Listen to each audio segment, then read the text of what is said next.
बरं, सुखी राहायचं म्हणलं तर काय करावं लागेल ह्या काळात?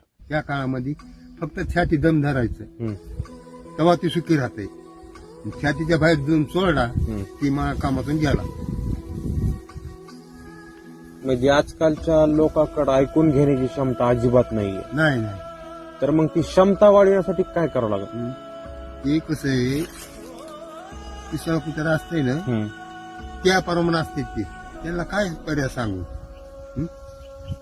तिसरा कुत्रे कोणी दिसलं की चावतेत, कुणी दिसलं की चावतेत, मग ते सध्या पिसाळलेली येते, त्याला काय सांगावं. की नवीन पिढी पूर्ण पिसाळलेली म्हणायचं. पिसाळलेली.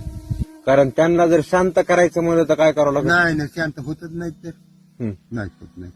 आपण शहाणपणच्या गोष्टी सांगितल्या, हे उठ म्हणते चालतं ना, लय शहाण आहेस म्हणते तू. हा. आपल्या स्वतःच्या बुद्धीला चालायचं, राईट मध्ये चालायचं, स्वतः पुरतं.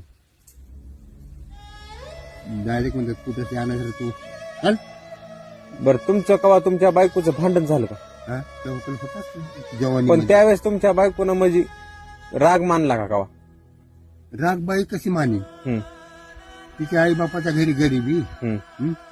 तिला कुत्र्या सगळं जर मारलं तर जवळ येऊन जेवायचीच नाही. आणि आई बापाच्या घरी श्रीमंती असली तर ते मी येत नाही. सासू सासरी म्हणते मग मी घाडीत नाही, त्यांचीच गरीबी कशाला ते. पहिल्या काळामध्ये सुनाला नांदावं लागत होतं आणि आताच्या काळामध्ये सुनाला नांदवावं लागतं.